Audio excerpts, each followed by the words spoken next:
I'm delighted to introduce our next speaker, Information Security Team Leader at Kuwait Oil Company. And it is, of course, Dr. Reem AL Shammari.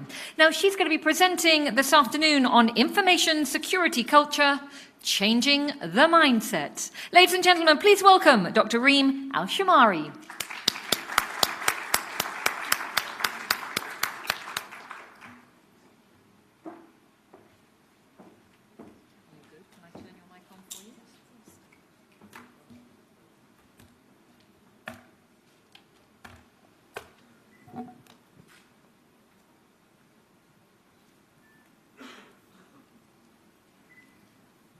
Assalamu alaikum. Good evening, all. I would like first to thank you for attending this meeting, this presentation. My name is Dr. Reem Shammari, Team Leader Information Security.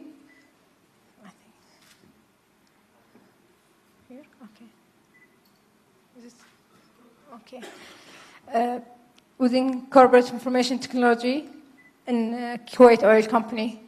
I believe most of you have been hearing from the morning very scary news about cyber attacks and within our Middle East, our neighbors, Saudi being attacked just recently, 2 months ago. So I thought at 1 o'clock we should stop scaring people and let's talk from a different perspective. So how about talking on the information security, cybersecurity culture, with looking at a very important aspect, which is changing the mindset.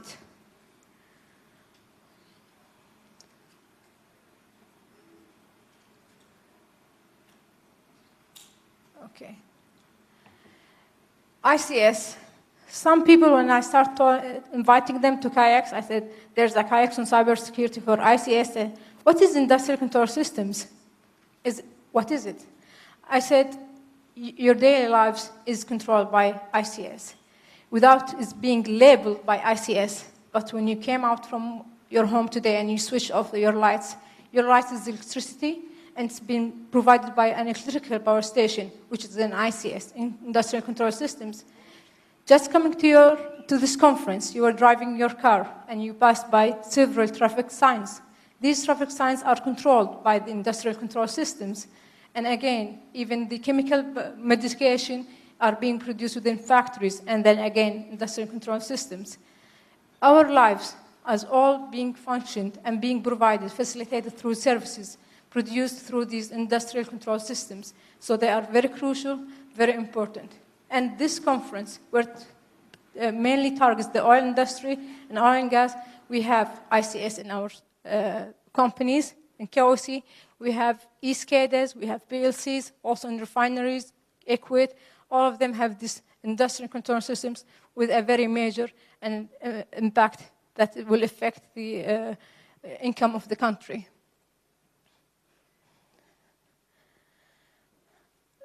Again, Mr. Mohammed Hussein said that information technology is coming to the ICS whether we want it or not, so we should just get prepared for that. And this is true, because in KIOC we have been living with the Kuwait Intelligent Digital Oil Fields from 2009. We started with 3 pilots, and now we have 6 digital oil fields expanding through all the assets. And yes, it's great to have technology with ICS. It increases the production, it maximizes the ability and capability to get your objective and strategic productions. But however, we need to be very smart in doing so. So why digitalize is getting to our environment? Because it's all about getting the right information at the right time and making your achievements of strategic objectives, where it was in exploration, production, refineries, distribution, or even the supplier channels.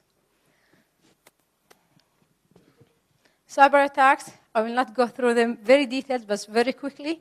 This timeline just shows you that the time gap is being reduced. Instead of having like 2-3 years gaps, it's becoming monthly or just months gaps. And with going through the companies or countries, you can see that's being targeted very much closely to our Aramco, our friends in also Qatar. And some of the latest studies shown that the Middle East is being targeted within the coming years. from cyber attacks on the oil industry. So again, as Ms. Wafa Zaabi said, when she said that in cybersecurity, it's not just about losing information, it's about affecting the production, as Kuwait income is relying on this petrol, where it affects 95% of the income is relying on petrol. So if we get jeopardized, then the national income is being jeopardized as well. That's why cybersecurity is very crucial in the ICS. So, where does the change mindset comes? It's okay and it's good to build our infrastructure and do that investment from the technologies, solutions, and we have our vendors here all over to help us in that. However, we should not ignore the very important factor here, our weakest link, humans. Our employees, our vendors, our suppliers are our weakest link. No matter how much investment we put in our solutions for security, if we do not invest in that weakest link and make them our strongest link as our first line of defense, then we are losing big time. In KOC, when we send awareness messages and we send news flashes, we say, please do not become our weakest link. Please do not become the weakest link of KOC information security system. Help us to get more secure. Whether we like it or not, people are our first line of defense. So we need to invest in them by making them more aware and building that cyber-aware staff and community. And of course, the attacks is being targeted as adversaries and hackers don't want to waste lots of money in just trying to penetrate systems. It's easier for them just to penetrate a person and a human being through social engineering or sending phishing email. Again, Mr. Mohammed Hussein, when he said phishing, I come from an island, and phishing means something else. Where now, with cybersecurity, it means something major. Yes, phishing is being used as the major key in these attacks to these humans. And if you can see from the numbers here, it shows you that the major numbers here,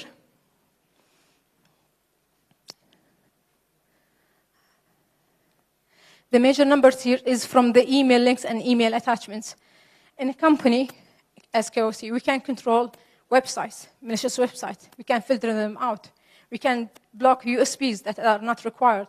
However, emails is very important and official communication method that we cannot block. So what to do?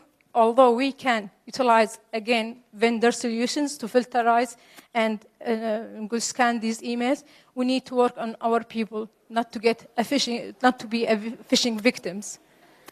Again, calculations and number statistics shows that phishing emails are being sent, and they are increasingly. They are targeting our people to get that open door very easily, instead of just wasting so much money in breaking out an ICS system or even a solution that costs them more money and time to break. So, cyber kill chain. Maybe some of you guys have heard about it, and some of you didn't. But very much quickly, we'll go through the basic steps of cyber kill chain, and here where's my presentation looks at. And the first step of cyber kill chain is reconnaissance. This is where the advisor, the attacker, starts collecting information. So it is our role here to focus on our weakest link, our people, our employees, our vendors. We need to make them aware that be careful of your personal information. Be very careful when you start putting your information on that social media. Do not share sensitive data. Like, for example, in my in my LinkedIn, I didn't even update my status as information security team leader because I think I'll be targeted much more. But in this security now, I'm all over now. But however, still I'll be more secure in that. And please do not throw these confidential papers. Probably get rid of them through a shredder, then throw them into the trash. We need to get that awareness to our people. Also, we need to tell them how effective using the encryption keys into your information. In this way of awareness, we can kill that very first stage of reconnaissance, where it will make it more difficult for that attacker to collect that specific and sensitive data from our people. The second step, which is weaponization. where the attacker starts building his tool based on the information he has collected. There's nothing much we can do from an organization perspective, from a human side, because although from again solutions, applications, vendors, we have tools, but we're again focusing only on the human factor. At this stage, we cannot do much, but in the delivery stage, where the attacker starts trying to inject his developed malware, his tool, attacker tool, through these people, whether it's through phishing emails or macros or whatever, then we need to educate our staffs that if you see any phishing emails, and we'll have to educate them what does a phishing email means, what are the characteristics of that. Then for them, if they see anything related to this phishing email, they will quickly report it to our security team, and they become a very cyber-aware community. And by doing so, we can kill that delivery link in that kill chain. The fourth stage, which is exploitation, where he can get, the attacker will get his tool into that environment, and he starts looking for vulnerabilities, exploits, and start getting to that open patches or unpatched systems. Here, again, we can kill that chain, and we can bring that link by educating our end user and telling them how important it is to have a constant patch management, whether it was for your systems or for even your mobiles and personal devices, because patching your devices will make it much harder for the exploiter or adversary to break into your system. Moving to the fifth stage, which is installations, where he starts installing his malware in order for him to start exploiting and attacking the system. We can again here teach our employees to be alert to the common indicators of compromise. When he double clicks on that Word document that he just received from an email, if it takes too long, then there's something wrong. There's something in the background being run, so be aware of that, come and report it to us. So this is where it comes to that cyber aware again, for our staff to come and alert us. This is where it comes for cyber aware and giving that community of awareness all around our staff. Then moving to the sixth one, which is the command and control. This is where, after being installed, he tries to communicate with his command control over the internet to take the actions in order to do the destruction. So again, at that precise step, there's nothing much to do from an employee part to stop that one. However, again, we can utilize the vendor solutions to check any communication going from the network out to the outside the internet for that fishy or unknown communication. The last one will take action and objectives. We can still have a last play where we can, again, break that chain by doing all of the above, by making them aware of using encryption, by making them aware of that you need to destruct your data if you don't need it, if you are no longer in need of it. You need to have unique password all over.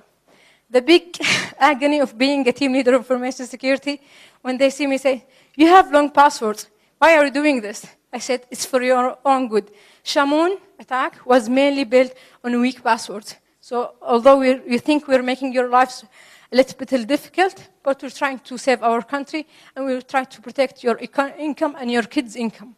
So bear with us and help us to secure our environment. Okay, so this is how we can kill that kill chain and move forward. So why do we need to build a cyber-aware program or organization?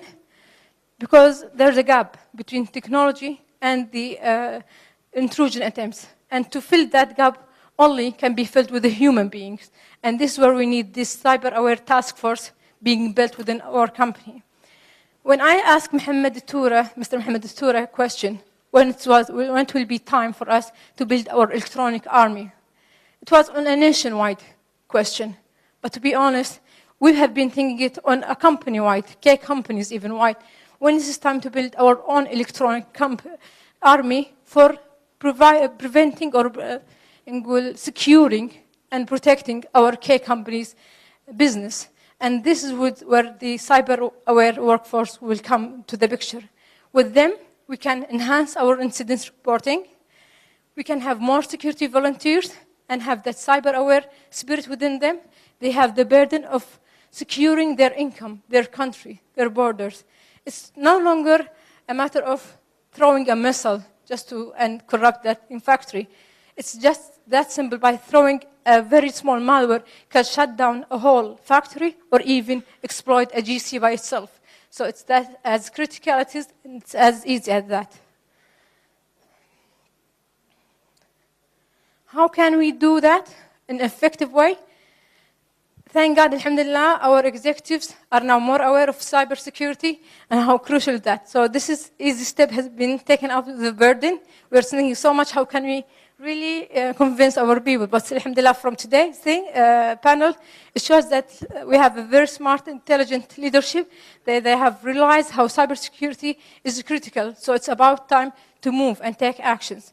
They have the vision and mission, and they have realized that cybersecurity is within the top risks within their goal objectives. So it's all a matter about injecting and aligning your cybersecurity strategic objectives into that vision and mission, and start from developing your awareness requirement for cybersecurity. So you start identifying your groups. Of course, all of us knows about fashionistas and all of these social networking people. We need to define these people. We have this everywhere. In Kuwait community, we have them everywhere, even within our K companies. So we need to identify these groups, social networker, mobile users, business users, as well as other normal employees. And having this categorized, we can target each of them for our awareness. It's okay to be a social networker, but please, we need to give you this awareness to be more careful on what information that you will post through the social network.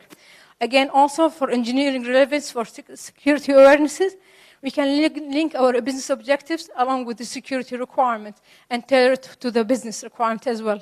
And with that, we will end up with an effective cybersecurity program by injecting the people themselves into that program. Okay, this is a hint. We have done it in KOC. So as Mr. Mohammed and also Mr. Ziad Al-Labani said, we need networking, we need to share knowledge. This is one of the shared practices we have done in KOC. All of us know that traditional training is boring when we just inject and feed information to people and trainees by force, and then we give them pass or fail, and that's it. We need to be thinking out of the box when it comes to cybersecurity and our nation's security at risk. So what should we do? We can do it from different aspects. Some of the one that we have done it and practiced in KOC is branding security. What does branding security mean? It means going to the HR group and tell them, from security perspective, you as HR, you will be very much keen that your information for your employees, their salaries, their special personal information does not get leaked. So we can tailor your security on the requirements for your group. Then we go to the OT and tell them, in your gathering center, you need to secure your gathering center because you do not want to jeopardize and make an attacker raise the pressure at the gathering center and then cause an incident of explosion. So this is where branding security comes to each end user, where we tailor it according to his requirement by himself. Another way to do it, and it's very much fun, is gamification, where we start teaching them how they can be more cybersecurity aware, and we give them the tips of cybersecurity. In the same time, they are having fun. Through running gamification, through running, example to that is Catch the Flag, and also telling the story. Mr. Kloli here, when he presented his presentation, he said, I will start by telling a story. Telling a story is a very effective method and has been proven by so many studies that is a very effective method to get people involved in you, and they would like to see the events and the sequential of that story. So we have practiced that just recently in one of our IT KOC gathering. Chrissy? Okay, so this is pictures of the gamification we have run, and this is where KOC shares their knowledge with it. We have built a scenario of a work environment, and we have 3 teams where we did a cybersecurity game for them of catching the flag. So it's okay to lose a little bit of cost, where there's a mobiles or device prices for them if they win it. But at the end, although we have lost some money in getting them the prize, but we end up with 100 people coming out from that gathering with their cyber aware has been updated, and they will be much more keen to get all of this cyber security awareness and tips into his work environment the next day. So we can see here that we have imitated a work environment, and then we have told them to see if an insider is there, what information that can be used to get into the company's network. Of course, they were very much keen, and mashallah, our people as IT always smart. They were so much strong competitiveness, and they were able also to get that indications of compromise, and also we have injected storytelling into that activity as well. So it's all about our people. These people you see in the images or in the pictures are the one who our adversaries, our attackers will attack. So we should be very careful and very keen on investing on them, because they are worth it, and they are our first line of defense. So let's focus on them. Thank you so much.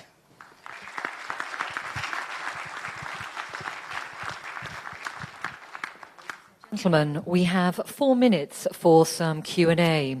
Are there any questions? And if so, could we please have your name, your company, and your question? We've got a question here. If I can get one of the hands free to him, please.